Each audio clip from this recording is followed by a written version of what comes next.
the Church of Jesus Christ.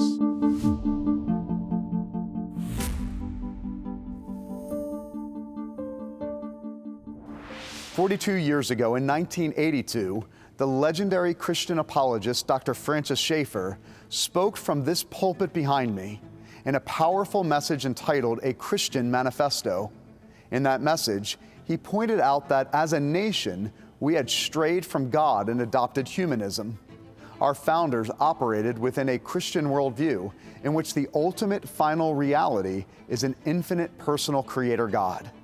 But beginning in the 20th century, we largely overthrew that Christian framework and adopted humanism, which makes man the measure of all things, with no binding law or morality above us except what we decide.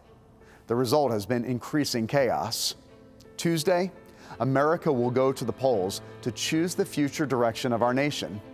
If you claim the name of Christ and are indwelt by His Spirit, then your first responsibility is to vote Tuesday in a Christian manner and to reject the humanist spirit of the age that says we can make morality whatever we want it.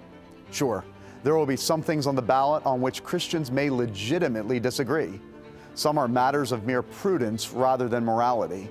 But a great many of the things we will be voting on are most certainly based on morality, and our vote will prove whether we take God's will seriously or not.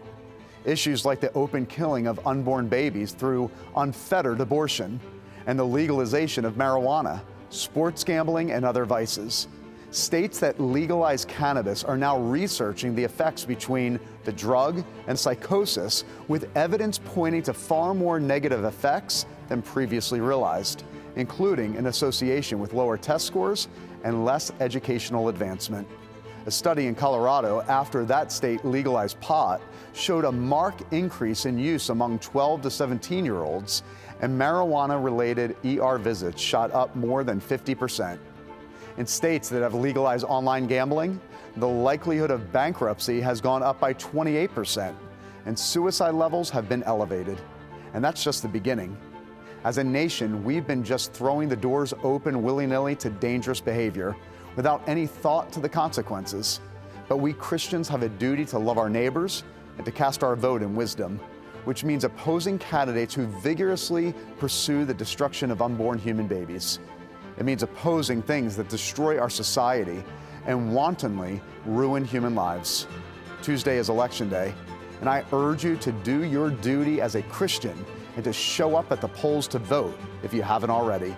And when you do, reject the humanism of the age that makes man the measure of all things, and instead, vote in obedience to your Lord. Vote according to biblical principles. Vote for human life and flourishing. Vote Christianly.